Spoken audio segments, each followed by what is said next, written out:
Good afternoon, good evening. Welcome you again to this last and fourth session of the Higher Education Institution Summer Forum that will be hosted by University of Deusto, Basque University System, a local response to a global challenge. I'm glad to introduce you our last session moderator and the one in charge of the closing of this Summer Forum, María José Aranguren, General Director of Orchestra, Basque Institute of Competitiveness, and Professor in Economics at the University of Deusto, to whom I give the floor. Thank you, María José. Thank you, Judith. Good evening and good morning, everybody. We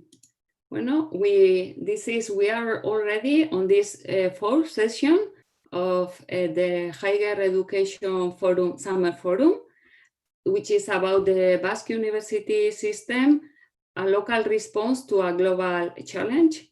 I will start with a brief introduction to the session.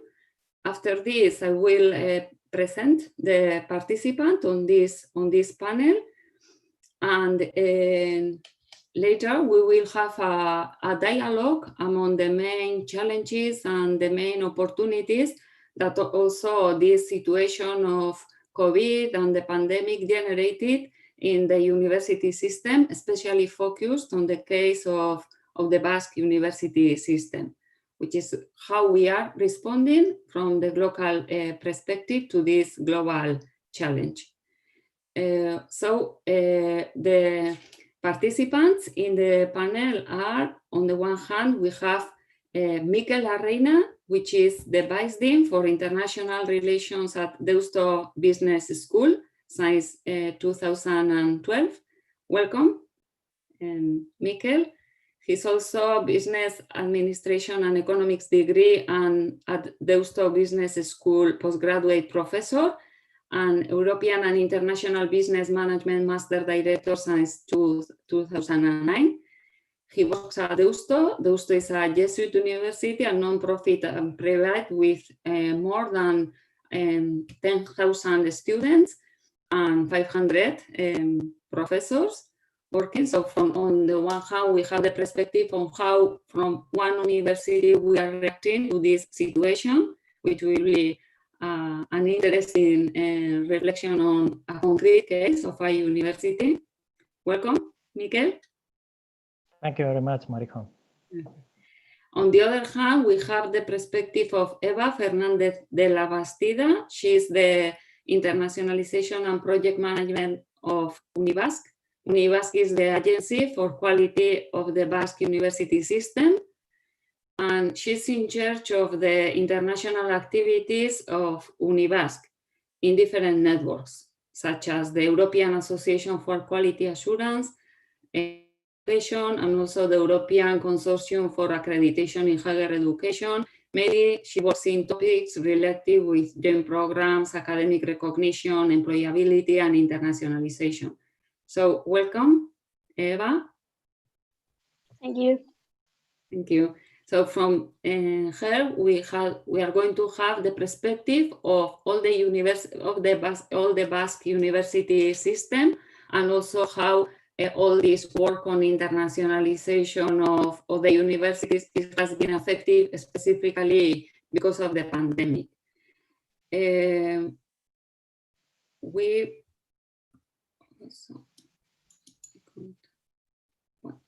a moment, I have making a short introduction about the Basque University system. We have on the one hand the three universities, the Deusto University, the public university of the Basque Country, and also the Mondragon University, which is the university connected to the cooperative movement of Mondragon.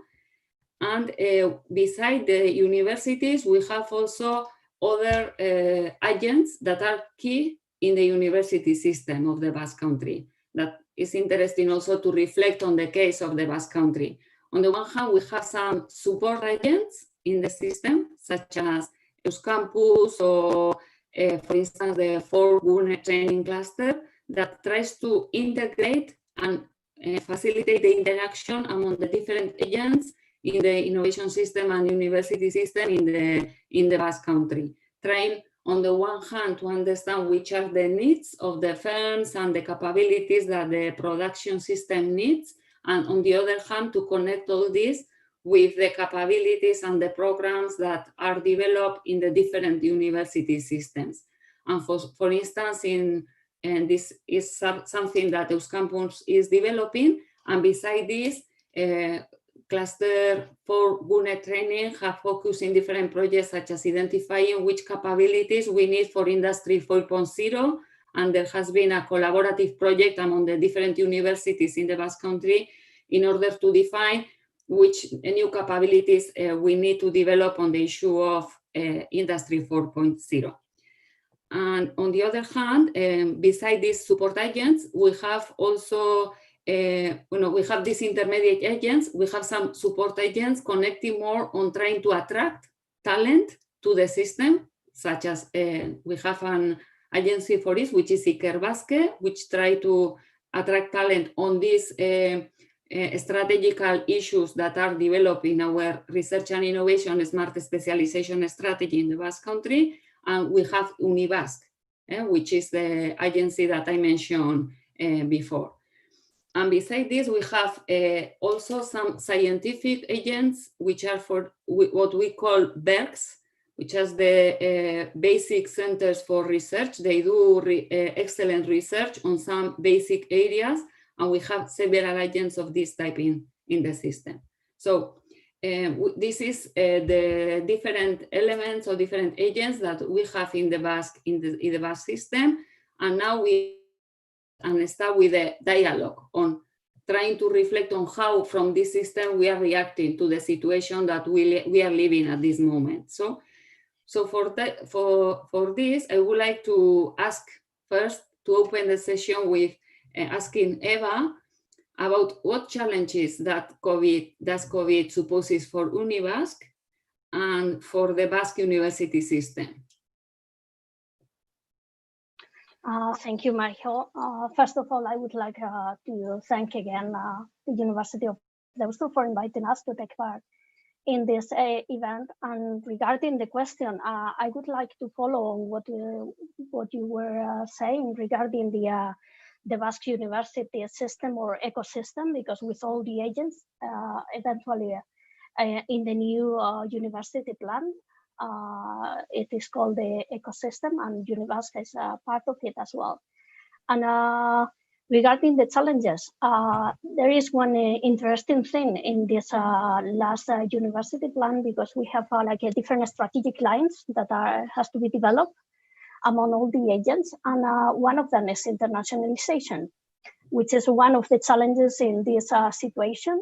It's a challenge for Unibasq, of course, because since March, everything that was abroad is cancelled. As long as I know, everything is cancelled till the end of the year at least. And if it is not cancelled, it has moved online. So I mean, it's great that we have the opportunity to continue having some connections virtually, like this event. But the main problem from my point of view is that we are missing some of the personal contact. And we can follow on that regarding what is the challenge for universities and the mobility for the students. If we focus specifically in some other areas of activity of Unibasq, we have different evaluation programs, and most of them are done online. So we already have some platforms developed, so most of the reviews are done already online. We don't have any need of paper applications, for instance. All the applications that the teachers, for example, that need an accreditation to be contracted in the universities, they can do that online, and our review committees, they can do the evaluation as well in the platform. So usually what we do is we have face-to-face meetings in the agency. All of that was cancelled since the beginning of March, as I said. And we have performed all the meetings online via Zoom or via Teams, for example. and it has gone pretty well. But some of my colleagues said that the previous work is a little bit tougher on the side of the staff, because we have all those experts that have to agree on the final outcome of the review, and you have to be in touch with them, and you have to connect them. And I would say that to begin with, that could be it, and then we can follow with the Basque University System. But I guess that it's better if Mikel says something regarding his perspective. Okay, thank you, Eva. So regarding also the challenges in the case of the Basque on Deusto University, Mikel, which has been the main challenges generated by this pandemic? Well, I fully agree with Eva, as she has mentioned that the internationalization has been deeply affected, and we'll have time to build on that later. But there was a big issue on how to react to this very complex event that was affecting universities in very different ways. I mean, it affected people that were in internships, both in the Basque Country, in other parts of Spain and abroad. Each of these areas having particular situations in the pandemic. So we had people that were in internships in Germany, where they were more or less, let's say, covered from or not affected by the pandemic that much. We had them in hotspots as Madrid, we have them here, and each of these situations were different. Obviously, we had plenty of students, both from our university abroad and from other universities here, that they just had to rush back to the US when the US president decided that they will not admit anybody from outside the US anymore, and they just rushed back home. By the way, recommended by their home universities. We had to move everything to remote teaching in a couple of days, and we have to deal with health issues for some staff members, and the same. We had to care for the also for the psychology of which was the psychological impact of being locked down, and how to concentrate for long hours of having remote working, both for staff and for students, and among many other things. And it was a really tough situation, and I think that we were able not only to survive, but we were able to have a high quality outcome in that situation. But the first challenge was how to react in a proper way. Then we have the challenge of how to plan next year. As Eva has mentioned, we don't actually know what's gonna happen, but we needed to plan for it and to take action, and we did at the university and at the business school, and we have proposed this blended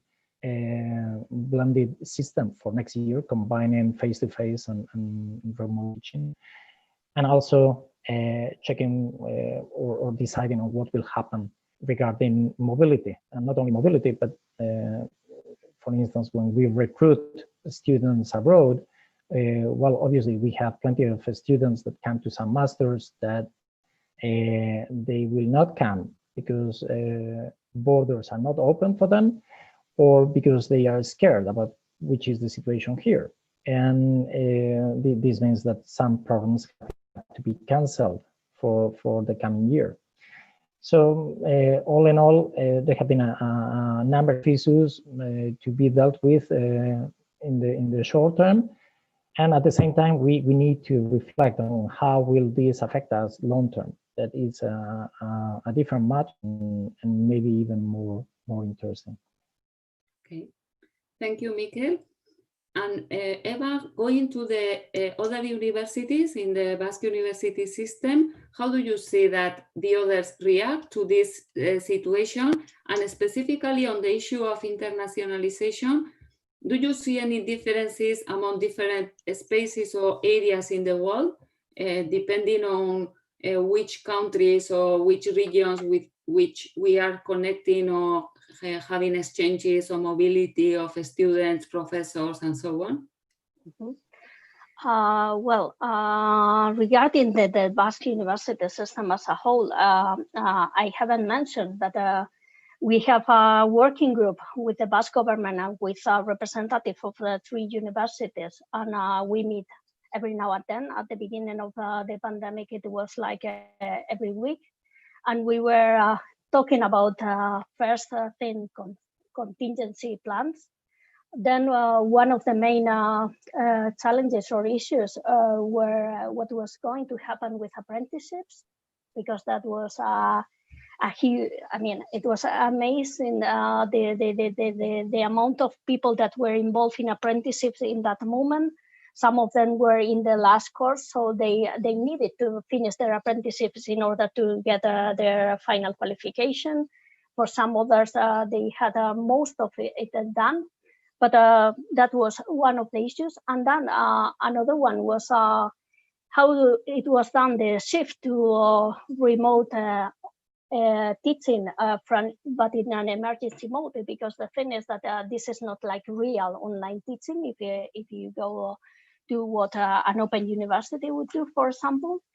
And then the second issue after shifting to emergency online teaching, it was how the assessment was going to be done, because there were loads of issues with proctoring, with some other ways of assessing what the students had learned. So the issue with the assessment of learning outcomes was another one. Then, if we focus on internationalization, I think that the situation was mostly the same in the 3 universities, because one of the good things was that we had representatives of the 3 universities, some of them dealing more with academic issues, but we had the representatives that were in charge of internationalization in all of the 3 universities. And what they were doing was mostly the same, and they were facing the same challenges, because they were dealing with cancellations. I mean, at the beginning of the pandemic, it was more how we are going to bring people back if they wanted to return home, and there the Basque government helped them quite a lot as well. Then the second was, what are we going to do for the next semester? That was from September on. And in most cases, they decided that it would be that it would be dealt with a second option starting in February in most of the cases. There are options in Europe nowadays that some of the mobilities will start in September or October. At the beginning of the pandemic, I'm talking March, April, there was a situation when it was better in the south of Asia, but nowadays it's not all that clear, because I mean, the problem is dealing with uncertainty, because the situation changes from one day to another. I mean, it's the same here, that one day we are quite okay, and theoretically we are back to normal. And the following day, we have a new outbreak, and we don't know if we will be on lockdown again. So I think that we are mostly facing the same situation. The good thing is that the 3 universities have strong partnerships throughout Europe, and then in Latin America, most of them, they have strong partnerships in the USA as well, and they have strong partnerships in Asia Pacific. So depending on the situation, they were trying to move and offer different options to the students. And then there was a last option that is not the one that the students like more, but it's an option, and it would be virtual mobility. There are a couple of projects, some in Europe, some in Latin America, or in the whole area of North, Central, and Latin America, that there are already some initiatives that could be an option, but of course, students, most of them don't like that option, because is not to go into another country, is not living the real life there. So part of the intercultural skills might be missing.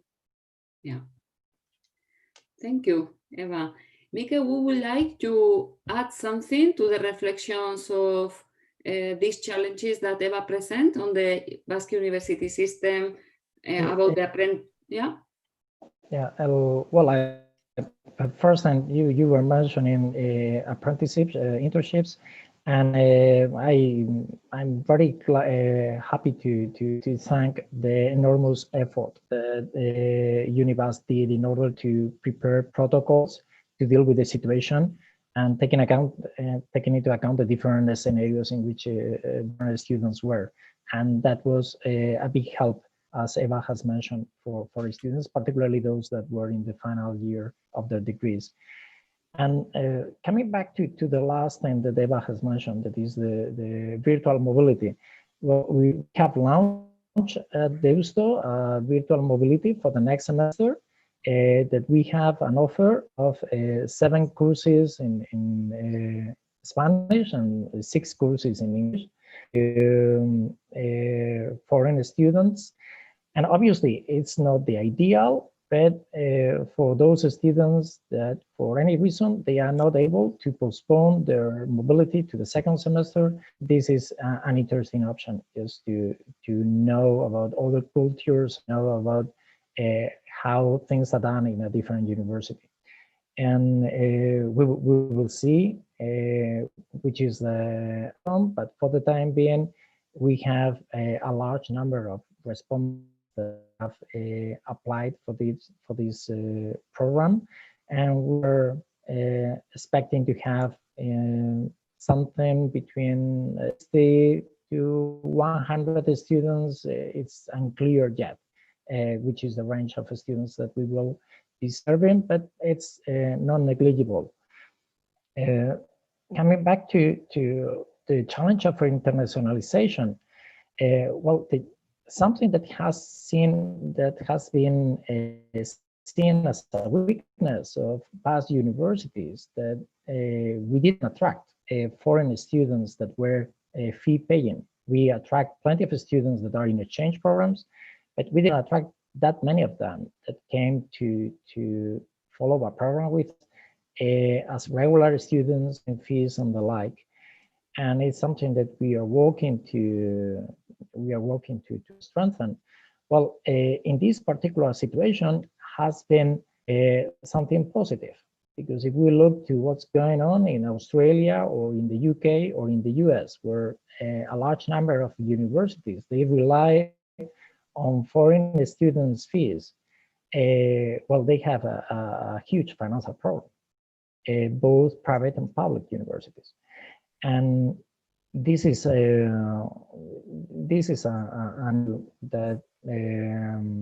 I think that in our case has been relatively positive. Let's put it like that. Then, as Eva has mentioned, in terms of student mobility, we have postponed to the second semester in general. There are some mobilities that still will take place in the first semester, but most of them have been postponed. Unfortunately, some of them needed to be canceled because the student learning itinerary doesn't allow for mobility in the second semester, but this has been a very small percentage of the total. And regarding mobility of staff, this has also been affected, but we are moving most of it to the second semester as well. And we have had a big impact in terms of foreign candidates for our programs. Not that much in Europe, but when we have about candidates coming from Latin America or coming from Asia or Africa, well, we do see that they have much more difficulties to come to us or even to submit their application to our programs. Okay, so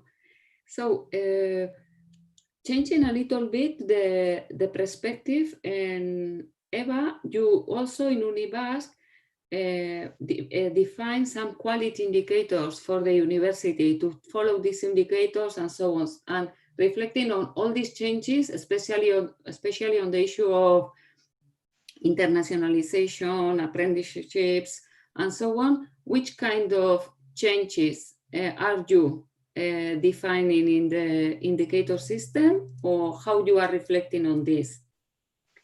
Well, what we are doing, and that's the regular approach from most of the agencies. At least this is what was already decided in the European Association as well, was to take a flexible approach, because hopefully this won't last so long. So theoretically, if this is just one academic year or a couple of academic years, what we are telling the universities, we are more on a supportive role, and we are asking them to focus on collecting the information and have evidence of everything that has been done, and mostly to communicate everything that is being done to the stakeholders and mainly to the students, so they are aware of everything that will be done. Because it's very important from the point of view of the students that the dropout rates don't go any higher just because of the pandemic. Yeah. And I think that universities are doing quite well with that. We have some recommendations. Some of them were agreed with the Spanish network of quality agencies. Some others are already agreed with the European Consortium of Accreditation, where we we hosted a webinar 1 month ago, where we share our experiences and how we were dealing with everything. Because apart from the point of the indicators, we were discussing if doing online site visits was an option. Mm-hmm. I mean, theoretically it should be, and the European register doesn't put any burden on that. But it is true that in some countries there might be some regulations that don't allow for online site visits, and they ask for your visiting of the facilities and checking all the infrastructure. But in our case, we were lucky that most of the site visits that we need to perform will be at the end of the year. So we are still planning and we hope that we can do some kind of blended format if needed, but still seeing how the situation goes. Yeah, okay. And in the case of the University of Deusto, Mikel, how the indicators that we work have been affected? Which are the main critical indicators because of this situation from your point of view? Well, obviously, everything that is connected to mobility has been affected. Then, not because of the pandemic itself, but for the economic consequences of the pandemic, it's been, or it's going to be very hard to find good jobs for the students that are finishing their degrees. And this is, so obviously, those that were finishing their studies in 2020, they were quite unlucky. So, and this will be affecting our indicators. Everything connected to internships as well. So we have needed to do a huge effort to find internships for our students that had to take these internships during this summer, or they had to start internships in the first semester of the next academic year. Then regarding quality assurance, we moved from reacting to an emergency, as Eva has mentioned earlier. What we did in March and April, that was an emergency, and we moved to remote teaching, but this was not online teaching. Well, now we are planning next academic course. This is no longer an emergency. We have time to plan, and we cannot deliver courses the same way. And in order to keep quality, we have the whole team of in learning innovation at the university that has been providing tools and has been providing courses and has been supporting professors to make the transition, this blended model that we will have during the first semester. And this is a huge challenge because, well, just a couple of years ago, if you ask professors at the university whether they would like to be engaged into blended learning, quite likely most of us will have just a step back and have said that, well, I'm very happy with face-to-face and I don't want this thing. But well, here we are, and everybody will have a blended course in the next academic semester, and we need to develop skills that we didn't have. We need to use tools that we didn't used to have, and we need to do that in a way in which the quality of learning of students is not only not compromised, but can even be improved, because they will be going to a labor market that will be much tougher. So they would be better prepared than before. So it will affect us in a number of different ways. Yeah. Okay. So changing a little bit to the most positive effects or the opportunities that the crisis generates, also new opportunities that generates for all agents, and specifically for the universities, which kind of opportunities do you see that this situation have generated for the new paradigm of teaching and research and their mission? Yeah, well, in terms of research, obviously, not only for people that are in virology, but for any kind of subject, this provides a huge field of research. And at the university, well, you are very much connected to it. We have the Observatory on Regional Competitiveness and has been producing reports on which is the impact of the COVID-19. We have a number of research at other schools at the university connected to COVID-19. In terms of research, I see that there is a new field, and many researchers are interested in contributing to it. Then I will say that in terms of teaching, it will open the possibility to have new models of learning, and maybe things that were experimental previously, in which we have working together that were in different countries, and we ask them to cooperate, and we will have to do that more often, and people will be more open to this kind of thing. And maybe we can open some of our programs for participants that are in Latin America or in other countries, and do that in a remote mode. And in terms of which is our connection to our environment, well, I think that it will show that we need to be together, because that's the only way in which we get out of this pandemic in a proper way. Okay. And about the opportunities, which is your vision, Eva? I think that we have a really good opportunity to strengthen the digitalization, because I think that we have started doing something, and I mean, I'm talking about the agency because we had part of our activities already online. We were lucky that just before the pandemic, we have moved all our servers to the cloud. So if before we could work from everywhere, now we can really work from everywhere. There is no problem at all. And digitalization in some countries, I mean, I'm not only talking in the Basque country, that I think that it was quite developed, but there were like small differences maybe inside some of the universities, because depending on the areas, there were more or less digitalized. And then even if there were some online platforms, some teachers took advantage of what was already there.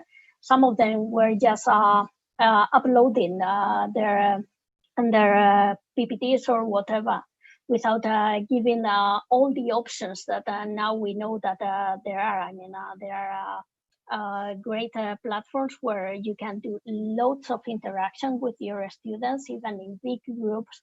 And I think that we have the opportunity now to work with that and to go for a blended model, because maybe going totally online is not the strategy of traditional universities. But I know that there are some study programs that are really thinking about that, because that would broaden the scope and the option, and would give the option to loads of students to take part in this kind of programs. And then finally, I would like to talk a little bit about inclusion, because I think that there are lots of students that wouldn't go on a real mobility to another country because they have some situations home that could be economic or could be familiar, that wouldn't allow them to go abroad for 3-4 months, but they could take advantage of this virtual mobility as well. Mm-hmm. Okay, that's a interesting point. Yeah, thank you.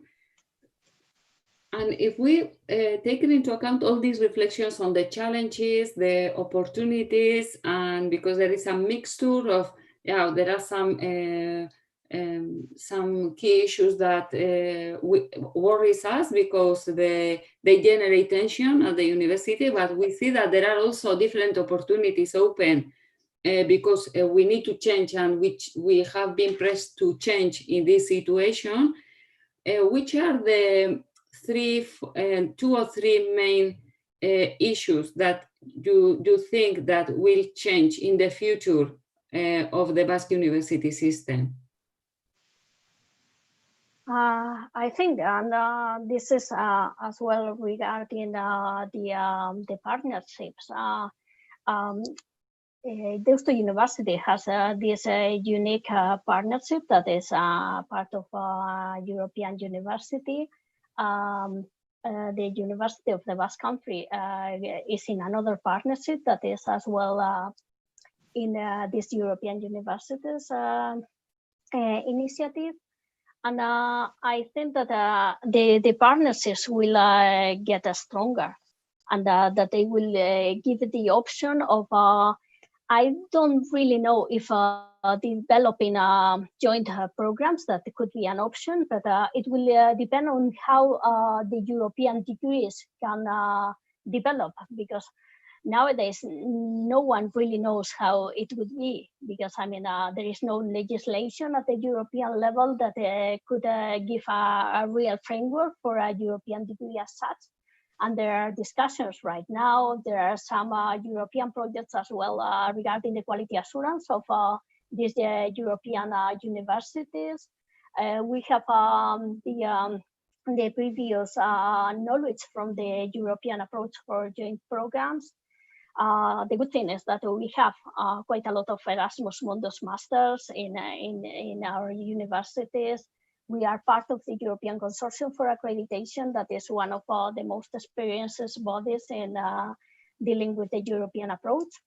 And I think that the main option will be cooperation, and go on doing things together. And one thing would be doing things together with the partnerships abroad, and the other thing would be starting initiatives among the 3 universities and the agencies in the Basque ecosystem, because I think that we have enough ideas to do things together, and we as a university could have a supporting role.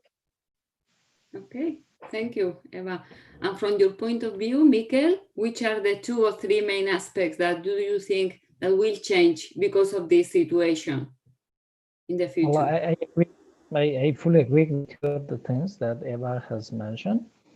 So I think that in terms of inclusion, for instance, for these students that for any reason they cannot spend a semester abroad, well, the initiative of our virtual semester will be something that, well, if it's successful, we will try to promote in the future and just try to satisfy these kind of students. that beforehand they were not covered by the normal mobility that we had. I also see that cooperation with other universities can be strengthened. And in fact, as you have mentioned when you introduced us, I'm currently directing a joint master program with two partner universities in France and the UK. And well, this COVID-19 situation made us have an even stronger link. So we have been in weekly meetings since mid-February to mid-April. Then fortunately things got more or less solved and we didn't need to meet that often. But it has helped to create more a common view on how to deal with the program. And I will mention two other things that maybe can be interesting. One of them is that universities have been pressed to be efficient, and that has been a common trend worldwide. And well, this crisis has shown that efficiency could be opposite to resilient. So maybe if you are too efficient, you don't have spare capacities that you can apply when a crisis strikes. So I think that there will be here a sort of a different perspective on what does it mean to be efficient, because short-term efficiency maybe is not the best way forward. And another thing is connected to our programs, and which is the general goal of our education. I think that the pandemic is obviously, Eva has mentioned, maybe it takes an academic year, maybe it takes two, but we will get back to something like normality or the previous normality someday. But it has shown us that, well, we cannot hide real life problems under the carpet. And we have plenty of problems that we don't pay attention to, like global warming, like effects on, which is the use of raw materials, for instance, and the social impact of, you have mentioned Industry 4.0, which is the social impact it has on labor, which is the social impact that the aging population we have in Europe. Well, all these problems that are huge, and typically they were not in the mainstream degrees. They were not where we are focusing, but they are the most important thing. I mean, it's obvious that being prepared for a pandemic, it doesn't happen often, but if it happens every 100 years and it pushes you back several years, well, maybe it's better that you are prepared for it.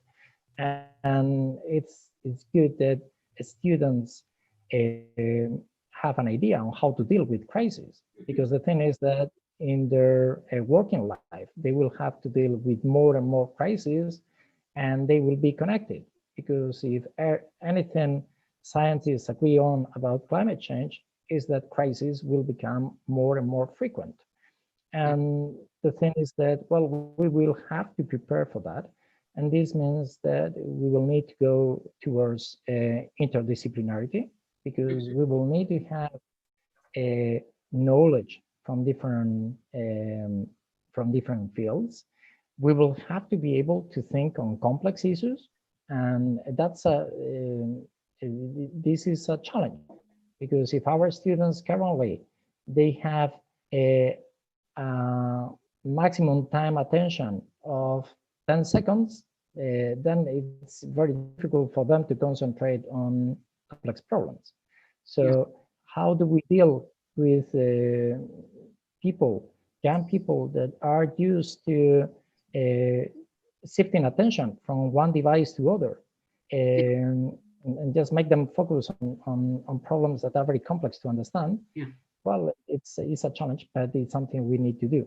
And maybe this situation help us to move a little bit the focus towards these problems that we didn't pay enough attention in the past, even though obviously we always pay, how do you say that in English, lip price. We always say that they are important, but at the end of the day, you don't see that in the budget, and you don't see that in the syllabi of the programs that much. And yeah. I hope that there will be a change here as well. Okay. Okay. So we have big changes. I think we are living them, many changes, and we see that some of them came to be here, and we have to adapt to them and to reinvent ourselves in different aspects, in research, in teaching, and also in connecting with other places on the international sphere and so on. So I think that this is time maybe to open the floor also for other participants. If there are any comments or questions for Mikel, Eva, you can write on the chat. We can reflect on them also. I don't know if there are any question or comment. Yeah, I think that there are not no questions at the moment. So I don't know if you would like to add something to finish or to close, Eva? I would like to add something to what Mikel was saying, because I totally agree with what he said regarding some topics that might be slightly forgotten. And I was thinking about the Agenda 2030 and the Sustainable Development Goals, that they were a hot topic just before the pandemic. And I know that the universities had already some initiatives and plans, and there are some initiatives at the agencies levels as well to review how universities are dealing with them. But it is true that we will have more and more crises, maybe because of the climate change as well. I was in a webinar not long ago where a university from Canada, they were talking about how they were more or less ready for the pandemic, because they offer mostly blended learning, and they had a contingency plan because of the snow every winter. So they were ready because they have a very open and flexible contingency plan that helped them go through this. So they were ready for having people home, even if they mostly do blended learning and not completely online learning. Yeah. And it might seem that is something like very obvious, but I think that we would have to start thinking about the risks that we might be facing in the near future. Yeah. Yeah, connecting with one of the aspects that you mentioned, Eva, which are the Sustainable Development Goals, and also at this moment from Europe, we have even before the pandemic, the great transitions, the demographic transition and health transition, the climate and energy transition, and also the digital transition. And if we think on how the university need to change to answer or to contribute to these big transitions and big challenges, I think that there is another huge challenge at the university, which is the governance of universities inside the structure of the universities, because we are organized by faculties, and as Mikel mentioned, many problems of transitions are very complex, and we need interdisciplinarity, but we are not organized in this way. So how both of you see this challenge of the governance of universities in order to address also the Sustainable Development Goals and also the great challenges? Well, I fully agree with this idea that complexity is not, or complexity, Community needs to be dealt with interdisciplinarity, and interdisciplinarity is something that is very difficult to handle, and this means that it hasn't been promoted that much. If you, for instance, if you look to how researchers or professors have their research accreditation in Spain, and you have the sexenio, and well, this is basically focus on which is the field of study, and that's very narrow. So if you have publications in other fields of study, they don't count. And if you are in between different fields and you are cooperating with people in other fields, it's not that this encouraged, but it's clear that it's not promoted. And well, it's something to be dealt with, and that's something. Well, hopefully there will be a solution for it, because it's needed. We also need to be quicker, and universities, while they are huge organizations, they are very complex as well. They have long traditions and long stories, and sometimes we are bureaucratic as well. And it takes some time to make changes. And well, the thing is that we will need to react quickly. I think we have done it. And Eva mentioned flexibility earlier. Flexibility and trust and partnership. Well, this allows to be quick in making changes, to be responsible with the changes that you have made. And this doesn't compromise, which is the quality of learning, and doesn't compromise the assurance of learning. But that's not the standard procedure. We have done it during the pandemic because we were in our lockdown, and then we had to build something out immediately.